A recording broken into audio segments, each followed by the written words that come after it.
So first of all, I want to thank everybody for coming again tonight. We had a really great time on the program this afternoon. I think you'll enjoy this one. Helen, of course, always does a great presentation, great pictures in this one that I haven't even seen before, which is pretty impressive because I feel like I've gone through the Montclair Library database so thoroughly that I thought I had seen most of them. Thank you for everybody who has given us a donation for these programs. We're so thrilled we can offer them free of charge, and I mean that from the bottom of my heart. You guys have been a lifeline to us during this whole crazy year. You've been able to, with this, we've been able to help fulfill our mission.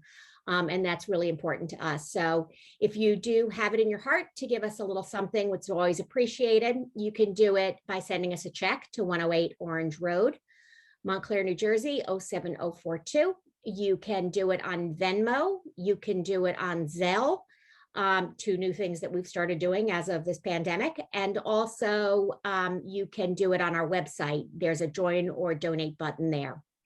So that's my little commercial for the day. Helen Yes. Fallon is our speaker tonight. And I am. if you ever have seen Helen present, you know that you're in for a treat. Helen will be talking with us today about Montclair train stations, and she's done incredible research on it. Helen is a vice president out of our board of trustees, and this is just one of her many, many, many talents that we are so lucky to have on our board. So without further ado, and I've only taken 5 minutes, Helen, I'm going to turn it over to you. All right. Well, welcome, rail fans and history buffs. We're talking trains today, but first a quick Montclair history in a nutshell, which I've condensed to these 4 key words: crane, spear, mountain, train. In the late 1600s, the Crane family of English descent expanded from Newark, settled near today's Montclair Center, Bloomfield Avenue area. It became known as Cranetown. Around that time, Dutch folks moving beyond their settlements in Bergen and Passaic counties arrived in today's Upper Montclair, which became known as Speartown. They were first attracted to this eastern slope of First Mountain, where we are situated. It's a good location for many reasons. By 1856, the next pivotal thing happened. Train service came to Montclair. This chart illustrates how Montclair's population exploded with the arrival of train service. The first line in 1856, the second in 1873. Our population went from approximately 2,900 in 1870 to 42,000 in 1930. More people than reside in Montclair today. Montclair is a streetcar or a railroad suburb. Trains made it possible for Montclair residents to commute daily into Newark, Hoboken, or New York. Trains spurred our development into the town we recognize today, half city, half country. Easy access to metropolitan areas for business, back to the mountain where a family could enjoy the beautiful surroundings and beautiful, healthful air. Let's also establish some facts about the name Montclair. We were originally considered part of Newark, then Bloomfield. We were called West Bloomfield. But by 1860, we'd convinced the post office to give us the name Montclair, but we were still technically part of Bloomfield. It wasn't until 1868 that we officially became independent of Bloomfield and became the township of Montclair, and that's directly due to the trains. Here's an overview of the 2 rail lines referred to above and the locations of their 6 stations in town: Lackawanna, Walnut, Watchung, Upper Montclair, Mountain, and Montclair Heights. Why were people moving here? This photo of New York City reminds us why. New York City was crowded and noisy and dusty and dirty. People with means wanted to move out of the city to the fresh air of our town on the slope of First Mountain. Here's some facts and figures about the first train line. Train service to West Bloomfield, present-day Montclair, began in 1856.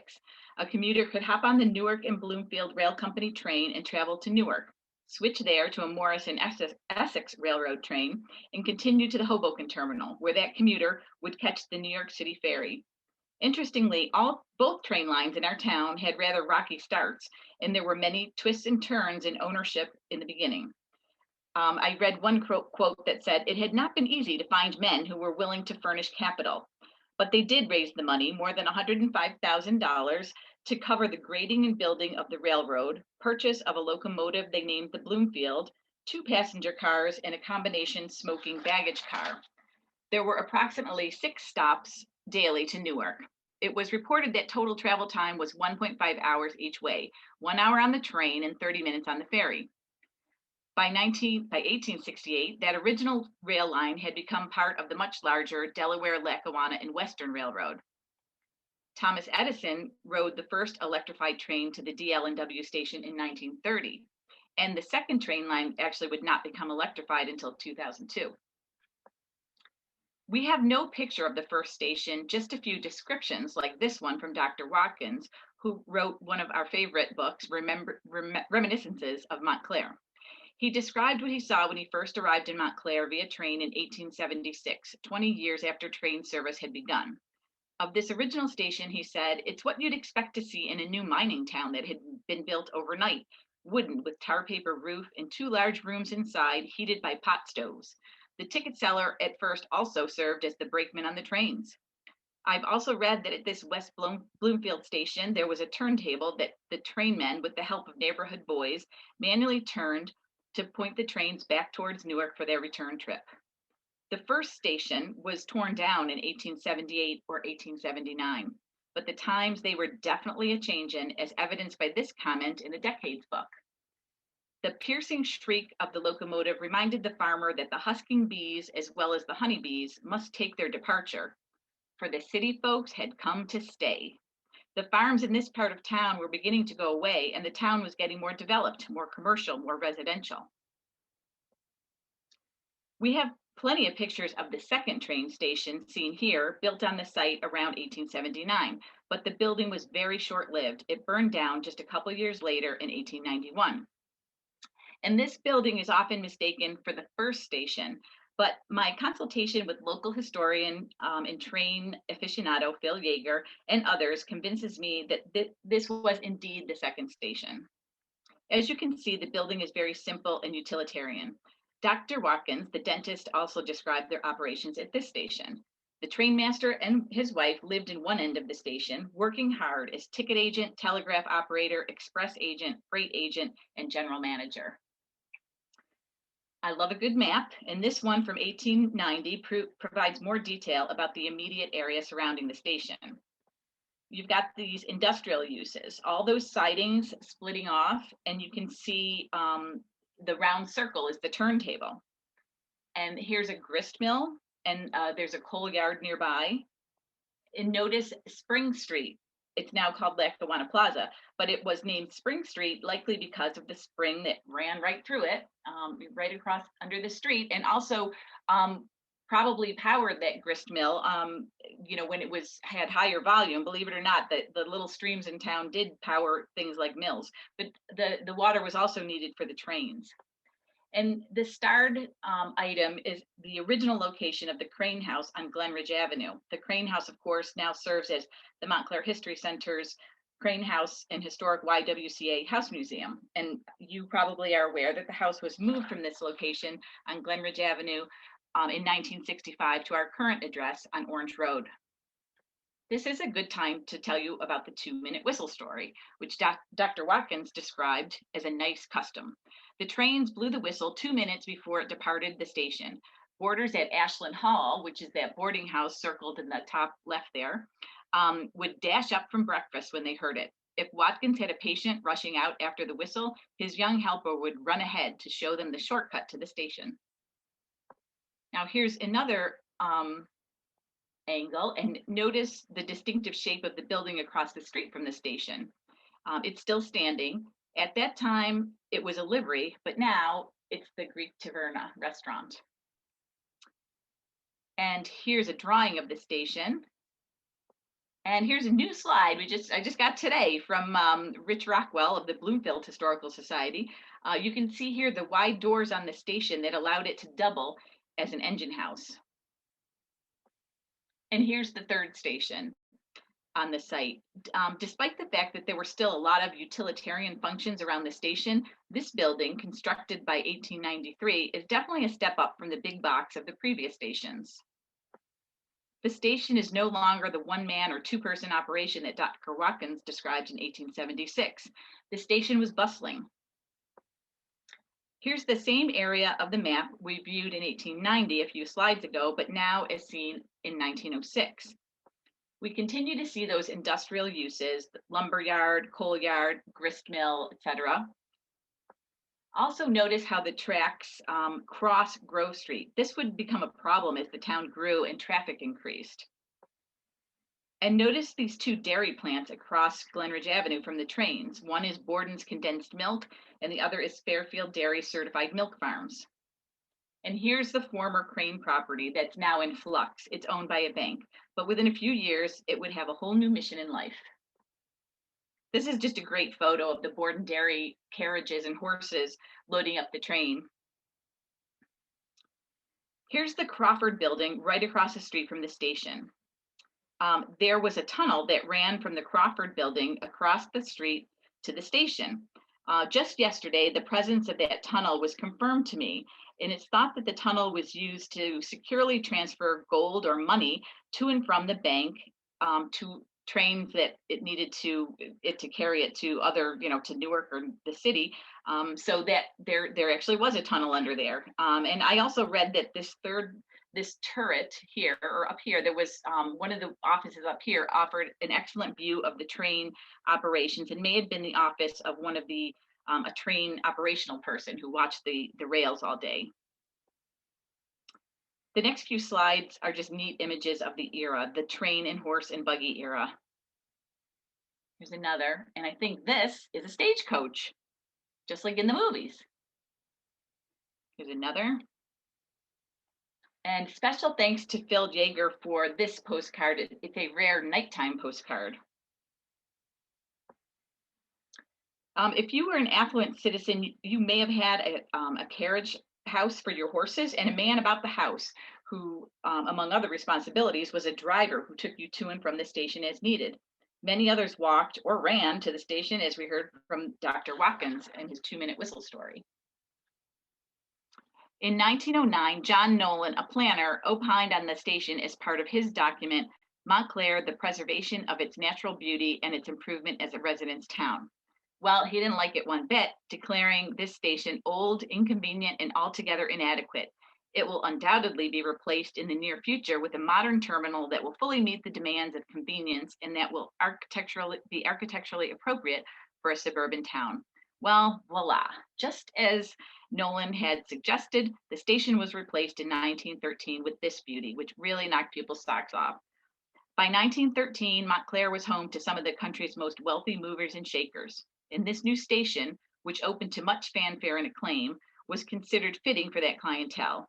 It was a grand design and constructed with the highest quality materials. Infrastructure changes were also completed around the station to improve the commuting experience. Grove Street was elevated above the tracks, and other grade crossings near the station were eliminated as well, which improved vehicular traffic flow and also allowed for longer train lengths. Also at this time, the freight and other messy train functions were moved east of Lackawanna Station towards Bay Street, so the commuters did not have to navigate their way through those utilitarian elements. This is one of 3 Montclair train stations on the National Register of Historic Places. The day the station opened, Ernest Hink, the mayor of Montclair, presented this proclamation to the president of the DL&W, expressing the town's gratitude and appreciation for the completion of a notable civic improvement, which provided for the town a worthy approach and gateway. There was one very important person involved with the station that was not at the opening. The architect, William Hull Botsford, had died in the Titanic disaster in 1912. Here's another great old shot. And if you look close on the far left, there's the Bloomfield Avenue trolley, number 29, which ran from 1898 until it was abandoned in 1952. The trolley originated at Newark Penn Station, and I believe it went as far as Caldwell. Interestingly, for the first few years it operated, Montclair didn't actually allow trolley tracks in town, so the trolley had to be pulled through our town by horses until it hooked up with tracks on the other side of town. And these are a few really great pictures that I got from the National Park Service in Steamtown. I'm just going to flip through. So these were taken in 1913, right when the station was built. The switch tower. Here's an area of the map we've seen before in 1890 and 1906, and now in 1933. Notice how the tracks go under Grove Street, or Grove Street goes over the tracks. Also, Spring Street has been renamed Lackawanna Plaza, as it remains to this day. And the former Crane property, in 1906, it was in the hands of the bank. It's now the YWCA. The Montclair History Center's Crane House also served as the YWCA from approximately 1920 to 1965 and is interpreted as such should you come for a tour of our house museum, now located on Orange Road. Here's a neat shot from 1935 when I read there were approximately 20 trains each way per day. And I zoomed in and this little sign said round trip New York 50 cents, which I cannot believe. Carriages were replaced with cars at some point, as you can see. The caption on the back of this photo is really neat and very detailed. It's a 1940 photo, and it talks about commuting in that era, specifically on the 806 train, the most popular morning train at the time, upon which often rode Mr. William White, president of the Lackawanna. He lived at 77 Eagle Rock Way in 1940. And at least one other DLW executive, the treasurer, also lived in town. We came across that information recently while we were researching something else. So this nonstop train from Montclair to the metropolis of Hoboken took 40 minutes when it was steam powered and 30 minutes when this train line was electrified. A 1950 aerial, and we'll zoom in so you can see more closely how the tracks go under Grove Street and as they're approaching the terminal there. I have one interior shot. So in 1981, the station was decommissioned and threatened with demolition, but was instead redeveloped for retail use. The tracks were rerouted and a new, very basic Bay Street station or shelter was constructed east of the original station. The last restaurant that occupied the waiting area, the Pig and Prince, really celebrated the historical details of the waiting room. The site was recently transferred to a new developer and plans are being discussed for the property's redevelopment. Did you know this? Montclair resident Frank Gilbreth died in a phone booth at the station June 1924 while speaking with his wife Lillian. They were both efficiency experts. He was on his way to a European conference. He'd forgotten his passport. And of course, he, Lillian, and their 12 children were the subject of Cheaper by the Dozen. They lived right here in town. And that's a fairly recent picture of the Bay Street station. Now on to the second train line. In 1873, service began on the second railroad line servicing Montclair, most commonly known in more recent times as the Boonton Line. Like the Bloomfield and Montclair Railway, which started 17 years earlier, this train line got off to a financially rocky start with quick turnover between owners. It's really surprising given how integral the train would become to town. Here's just some facts and figures on this line. In 1873, the Montclair Railway service commences with 5 stations. This line terminates at Jersey City's Pavonia Station instead of Hoboken, where the DL&W trains terminated. They went bankrupt. They were renamed the New York and Greenwood Lake Railroad. And then the New York and Greenwood Lake was taken over by the Erie. The desire for this second railroad is what led Montclair to become an independent township, not just in name. We had already gone from West Bloomfield to Montclair in 1860, but officially in 1868. Influential residents such as Julius Pratt were dissatisfied with the DL&W service. They felt that train had a monopoly on the service and was not benefiting commuters. It was too expensive, and men like Pratt didn't like waiting around in Newark to make the connection to the Hoboken train. They clamored for another train line to service our long, skinny town. So Pratt started instigating for another train line.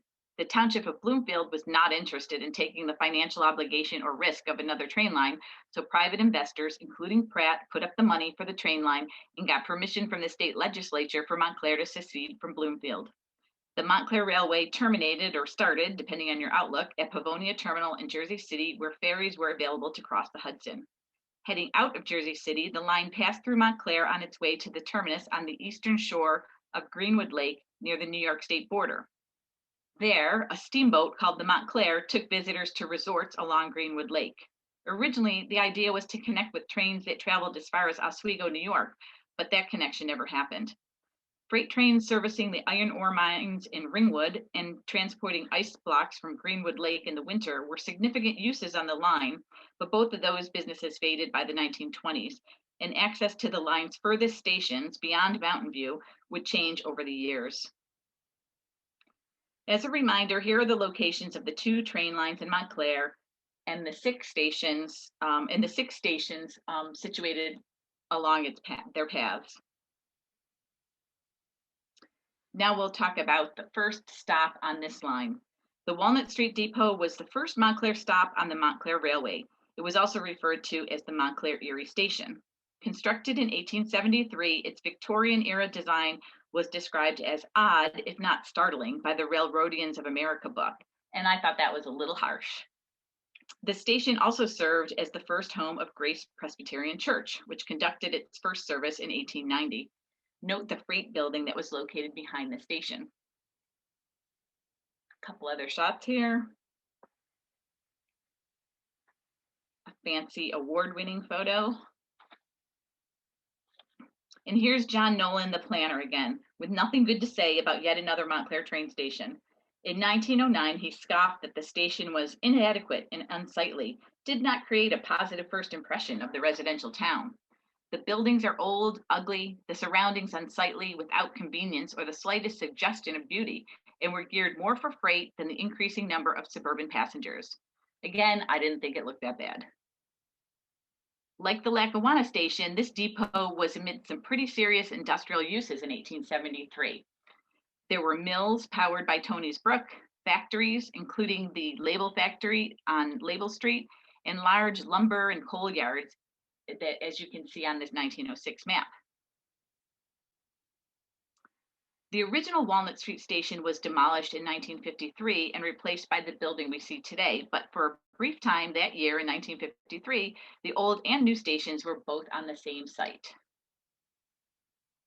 By 1955, it was just the new station, which is the one we see today, described as a small, modest structure located on the site of the old freight house. The building no longer operates as a station, although several restaurants have occupied the space over the years, but there is a large platform and a large crowd that under normal circumstances would be taking the train from that station. And here's the station today, which is essentially the parking lot and where the Montclair Farmers Market is. And essentially right across the street from Walnut Street, from this parking lot, is this marker, which is still visible. That indicates that it was 12 miles to the Jersey City terminal. If you might see other such markers that still exist along the Boonton line if you keep an eagle eye out, and you can see it tells you how many miles you are from the terminal. The next train on the line is Watchung. So there's plenty of twists and turns in the evolution of this station, which has been housed in 3 structures. Many thanks again to local historian and train aficionado Phil Yeager for clarifying the development and chronology of this station. The station has been referred to as Park Street Station and Watchung Avenue Station at various times. The station also appears to have been moved slightly from its original location, and an at-grade crossing at Watchung Avenue was eliminated.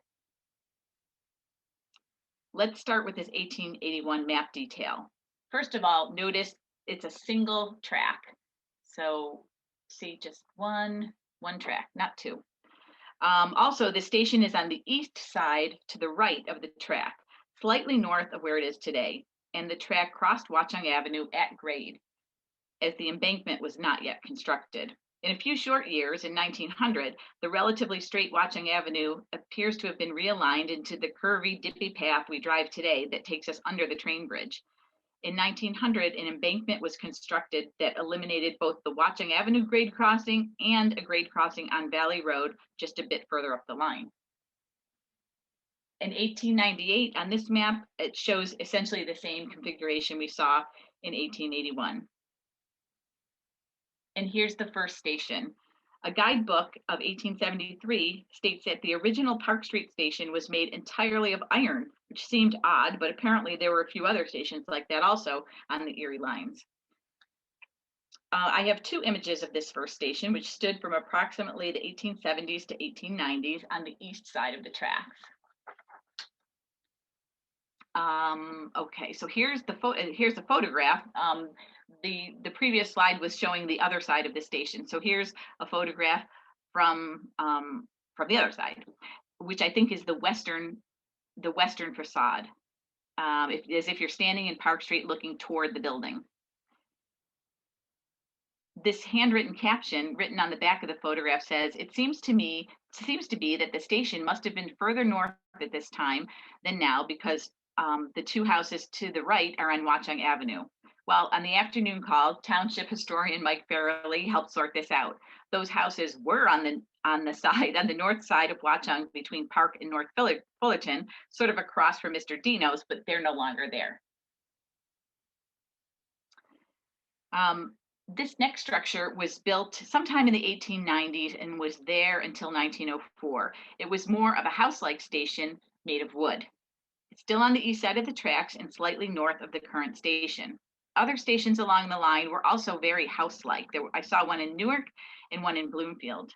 The at-grade crossing at Watchung Avenue was eliminated in 1900, which was 1 year after this photo, which somebody nicely wrote 99 on. And here we note the Park Street sign. Another good image of this particular station. And what do you think this building is? Well, in the interest of time, I'm not going to ask y'all to unmute. So I'll tell you what the afternoon people thought. Some thought it was the Chase Bank, but actually it's Watchung School, believe it or not. It's the North Fullerton facade of Watchung School built in 1900. So that was a fun little research project this afternoon. Thanks to Elaine Johnson Fiveland for persisting with that.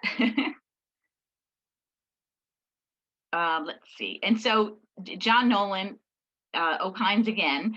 He suggested the station name be changed to Watchung Avenue, and I agree with him on this one. Naming stations after streets which run more or less parallel to the railroad, that would be Park Street, is confusing, and it was preferable to name stations for streets at right angles with the railroad. That would be Watchung Avenue.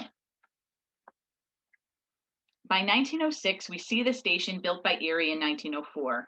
The roadway has been reconfigured to what we see today. The station is now on the west side of the tracks. So Watchung Avenue comes along, and then goes under, and then goes back up. And here, the station is on the west side of the tracks, and it's a double track.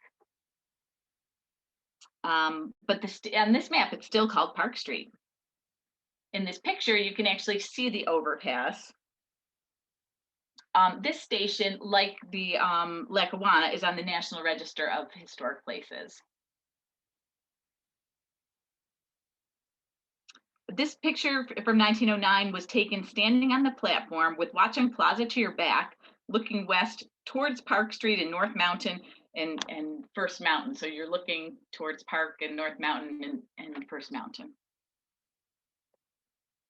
Here's a Mad Men era photo, a 1960 shot of the eastbound train. By this time, the line was terminating at Hoboken instead of Jersey City. Let's go back a minute to the 1933 map here. In this map, Watchung Avenue curves under the railroad bridge and makes that U, like I've discussed. Interestingly, I think that a short piece of the original Watchung Avenue, and this was suggested by one of our volunteers, I think that it's still evident east of the tracks in the parking lot south of Rosario's.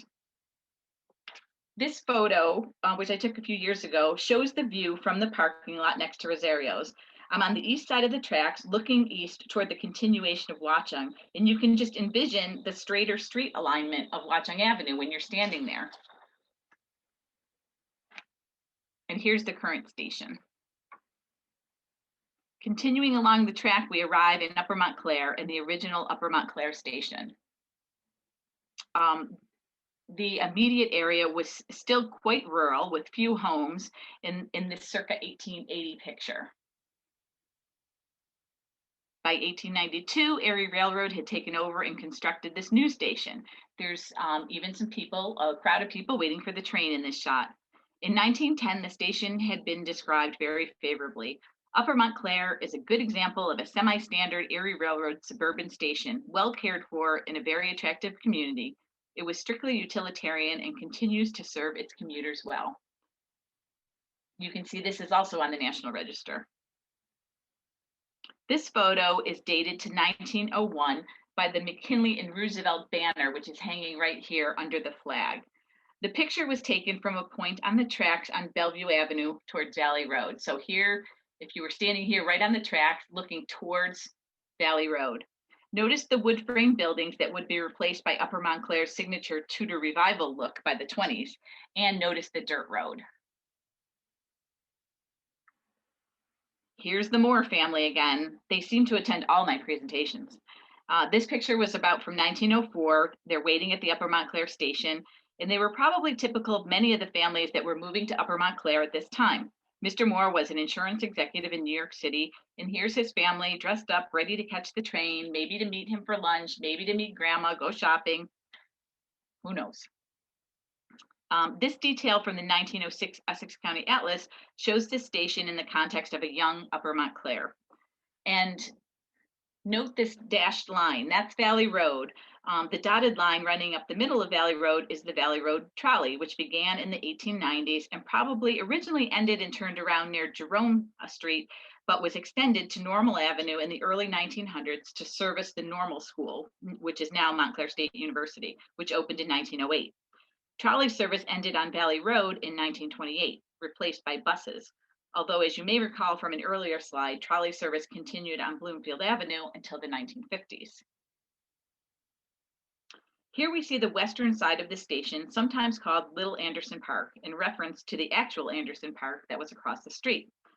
Also notice the original porte cochere, or covered driveway entrance, which was the only part of the station that remained intact after a devastating 2006 fire. Interestingly, the parking lot on the east side of the station between Lorraine Avenue and Bellevue Avenue was originally designed by the renowned Olmsted firm.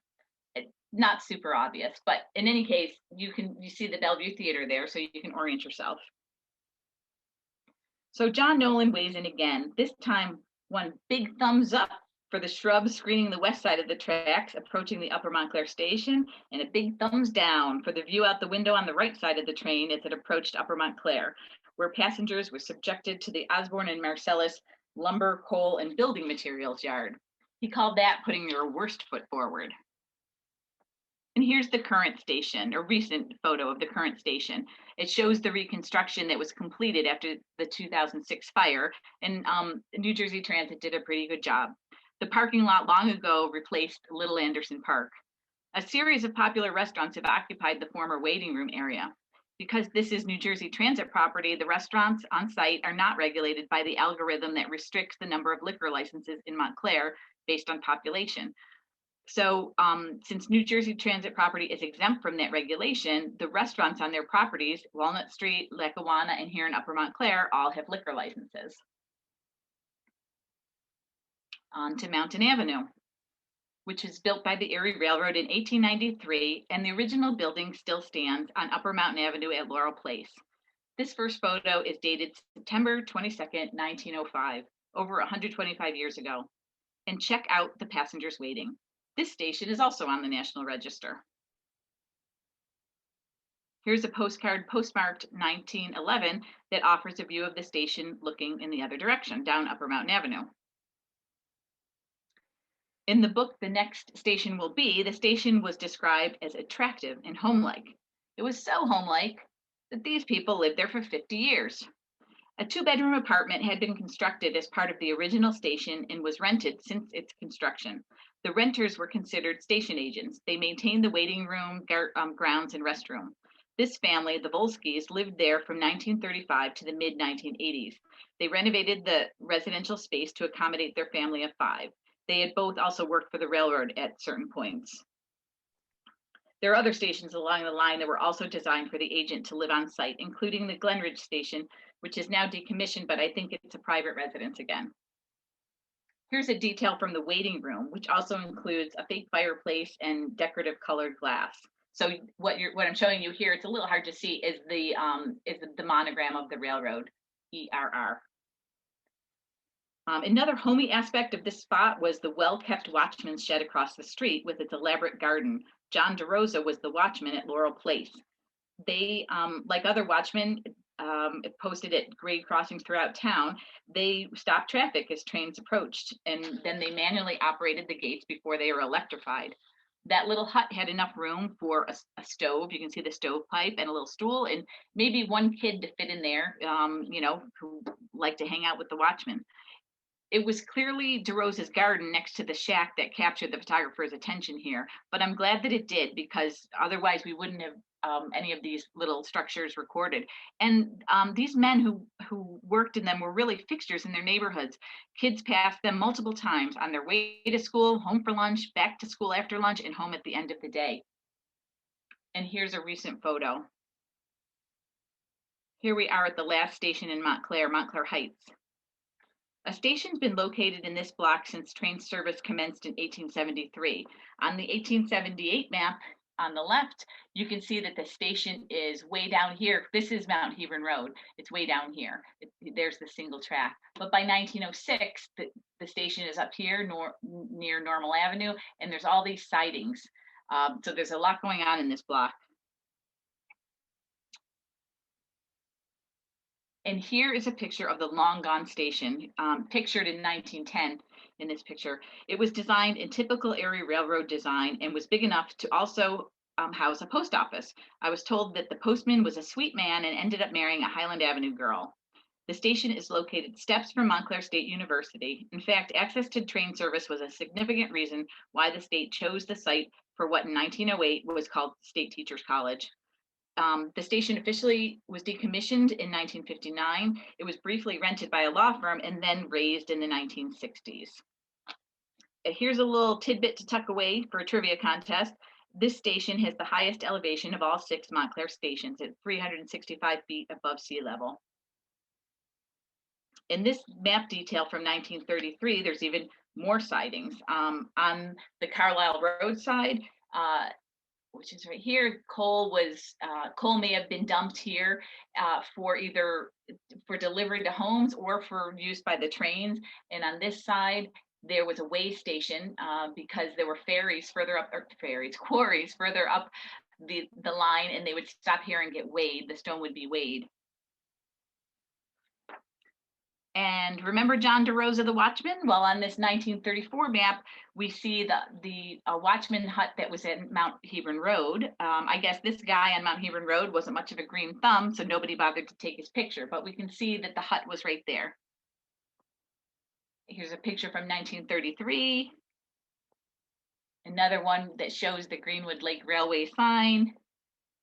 Here's a similar shot. It's going by the station. The station's boarded up at this point, and what freaks me out is that there's no gates at the grade crossing. And a bit of a tangent, but also near the station was the very popular Bonds ice cream. This was their first little outlet before they moved to their flagship store on Valley Road in Montclair, where the Bank of America is. They were famous for their awful milkshake. And also at Montclair Heights this was where the Freedom train stopped. This was the only stop in Montclair. The Freedom train came by October 21st, 1948. It toured the country after World War II with original documents like the Constitution and the Bill of Rights. Freedom Train brings documents of American heritage to your door. It was meant to help American citizens experience a rededication to the country's founding principles. These photos are actually from a Freedom Train stop in Morristown the same year. And here's the station currently. To wrap up the later years of rail history, you can see that in 1959, Erie Railroad started to go to Hoboken instead of Jersey City. The following year, it merged with the DL&W. Then they went bankrupt and were taken over by Conrail. We talked about the redevelopment of Lackawanna Station. In 1983, commuter rail operations in New Jersey were taken over by New Jersey Transit.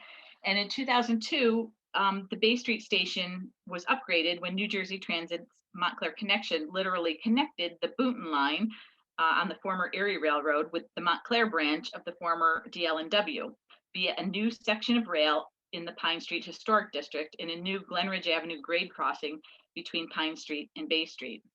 So speaking of the Montclair Connection, just briefly, using a map we've seen before, see how the two train lines were connected in 2002 at the point where they ran closest together. And these are the parts of the train lines and the stations that were decommissioned.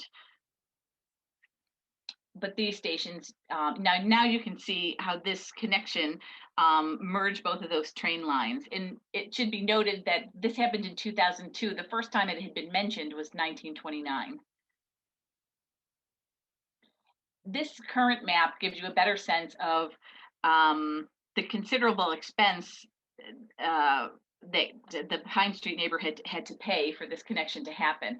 So here's where the old station, or the Lackawanna line continued, crosses over a new grade crossing on Glen Ridge, and cuts right through this neighborhood. These two streets, Sherman and Grant, had previously extended all the way from Bay Street to Pine Street. Now they each dead end and loop around each other. The area was designated the Pine Street Historic District, and New Jersey Transit was required to research the area, best known for its development as Montclair's Little Italy in the early 20th century. That's a whole other separate presentation, and I do a walking tour of that neighborhood as well. Let's wrap this up with a discussion of the construction that actually began on a third train line through Montclair, this one headed to Morristown via Caldwell. This pink 1889 map shows the entire proposed route. Construction began in 1872. The line would have split from the New York and Greenwood Lake line a short distance from the Walnut Street station north of Chestnut Street, so down here, would have split, and curved west through town on its way to Verona, Essex Fells, Caldwell, and eventually to Morristown. I don't know where my cursor went, here we go. A key feature of the line would have been a 4,500-foot tunnel that would have started at Upper Mountain Avenue just north of Claremont Avenue and proceeded west and would have ended at the back of Mealy's Restaurant in Bloomfield Avenue on the other side of the first mountain in Verona. Construction was halted after about a year after it began in 1873 because of financial problems. Approximately 1/4 of the tunnel had been excavated. The Erie Railroad abandoned the tunnel in the plan, but hung on to the property for decades, finally selling this big swath of right-of-way that went all through town in 1949. The property near the tunnel entrance, right around here, was purchased by Montclair Kimberly Academy, and in 1989, the cut, which was a substantial gully, was filled in to make the athletic field you see today, and the access to the tunnel was blocked. But can you imagine if all three of these lines existed in Montclair? The evidence of the old right-of-way lives on in weird building shapes, like this clipped edge of Tierney's, where it had to conform to the adjacent right-of-way border. See this? I'm pointing with my finger. See this weird angle of the roof? It was because the right-of-way was literally right here. And there are weird unexplained berms and embankments east of Central Avenue near Bel Air Drive, and in Verona, two spits of land on the east and west sides of Verona Lake, as well as the island in the middle, were places where abutments would be placed for the bridge. And if on that whole right-of-way through town, there are newer post-1949 vintage homes in the path of the right-of-way all around town. So I just wanted to, again, thank Phil Yeager and Township Historian Mike Farrelly with, as always, with their help. And I think actually I raced through this and we picked up a little time, and I can tell you, how did we travel to and from New York before railroads? Well, this thanks to Township Historian Mike Farrelly for calculating this route for me, one possible route from Montclair to Manhattan using this old 1812 map. It's too small to see, but let me give you the gist of what it is. By 1812, Bloomfield Avenue, which was then the Newark-Pompton Turnpike, was complete. Folks in Montclair would have taken that road with small bridges over minor streams. So they would have been going by horse and buggy. They would have taken that over small bridges, over small streams to Broad and Market Street in Newark. Once in Newark, their options included, if you were wealthy, you could take a steamship from Newark to New York. Or for the average folks, you would continue by horse, buggy, or stagecoach to a bridge across the Passaic. Then continue across the Meadowlands by the Causeway, a toll bridge that had a bridge across the Hackensack River. Continuing to Paulus Hook in Jersey City, and there you'd take a ferry into the city. The bottom line is that it's not likely that many people would travel into Manhattan before the railroads came into the region. It wasn't easy. And when most people, and at that time, most people were self-sufficient farmers, so there wasn't not necessarily a huge need to do that. So that wraps up the presentation, and happy to take anyone's comments or questions. I have a question. Sure. The Watchman's shed that you showed at Laurel Avenue. Yep. Is the little bus stop shed at Bellevue and the track, was that formerly a Watchman shed? No, that's new. That's relatively new. Good thinking though. I have a question too. Sure. Why is the Lackawanna station called a station instead of a terminal? I'm not sure that it wasn't called both things. I might be just loosey-goosey on the terms. Everyone calls it station, but it was a terminal, right? Right. It was the last one on the line. And what did I just heard that actually it might not have even, because so many Lackawanna executives lived here, or enough important ones. I mean, that was part of the reason why it was anything of a big deal at all. You had several other questions, Helen. What year did trains go into New York via the tunnel? I do not know the answer to that. And also Jean is asking, one of the first slides shows a dip in Montclair's population around 1970. Do you know if that had to do with the school controversies? Oh, interesting. I do not know, but it's an interesting possibility. Anybody who, I see some people on here who were here at that time, speak up, but, anybody having any other question? That was the school controversy. And that's So how then- we developed the magnet school system in Montclair and started busing kids from each side of town to the other side of town Right. to go to school. So perhaps that, and I know from speaking to people who were here at that time, that was a big change, and perhaps some people, perhaps that's why some of the population left and the number went down. Any other train questions? Helen, do you want to, Helen, why don't you put your picture back up? You're still yeah, on your sorry. picture. So sorry. One thought on that last question, it may just be smaller family size Uh-huh. as we modernize. Are you aware of the article in Guston Stickley's Craftsman magazine about the Lackawanna terminal? Why is that ringing a bell? It possibly could be one of the stack of things that I have on my desk, but I'd love to see it if you have it digitized, if you could share it. Or what was the gist of it?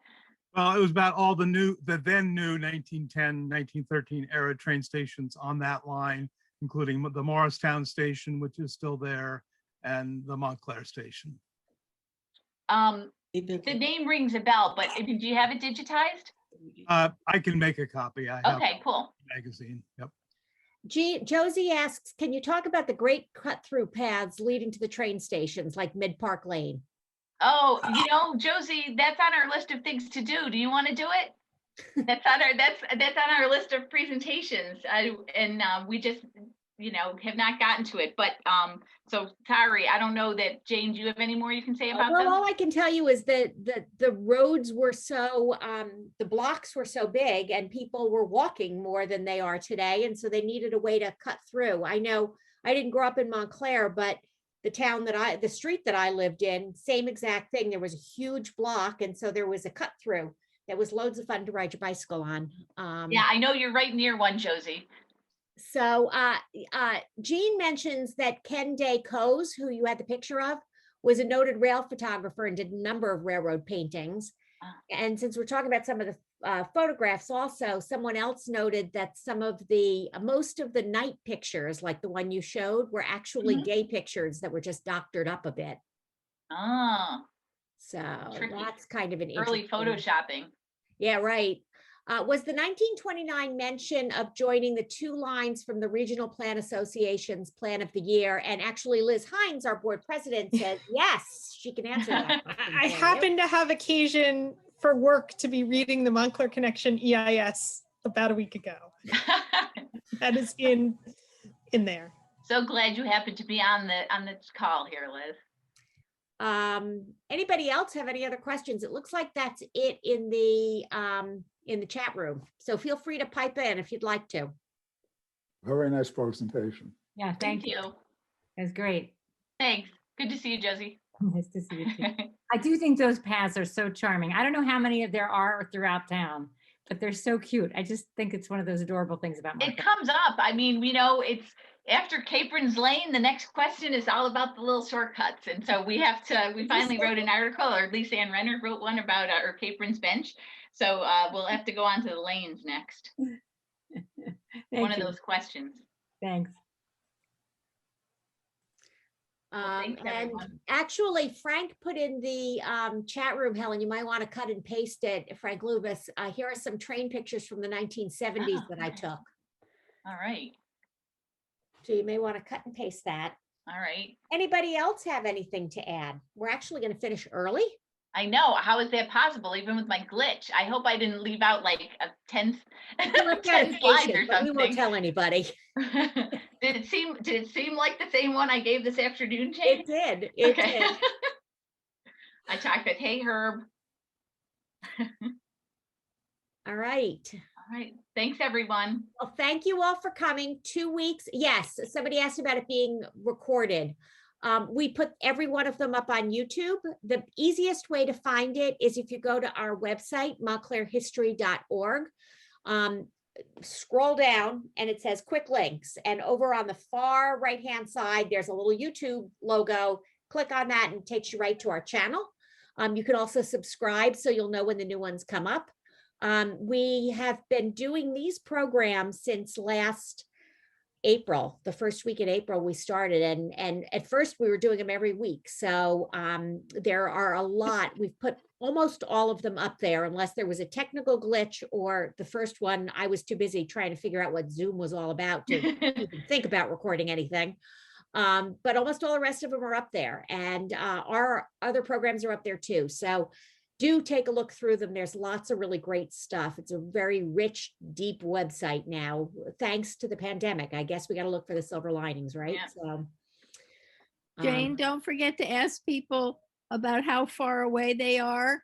And if thank there are you 2 for the people- reminder. Yep, I did that at the beginning, but we actually had about 15 people join afterwards. So if you are watching with more than one person on your screen, please put that in the chat room. And if you are more than 20 miles away from us, put that in the chat room as well before you disappear. Hi, Pam from Harrisburg. Good to see you again. Thank you for the wonderful presentation as always. Thank you. You work so hard, ladies. You work so hard. Thanks, Tana. Herb Love, it's good to see you. It's good to see everybody. Herb and I we were on a train committee together. Ah. All right. Well, thank you all for coming. I hope to see you in 2 weeks again. That one's really cool. That's something you've never quite seen before. The Walter Teague sort of plans for what Bloomfield Avenue could have looked like. It's quite a shock, I think, in many ways. So with that teaser, I'm going to say thank you all for coming. Stay well, be safe. Great job, Helen. Thank you. Thanks. And Thanks, we'll see Liz. you Good night, soon. everybody. Thank That you. was Thanks one- for the link, Frank. I'm going to look as soon as we're done. That was wonderful. Thank you.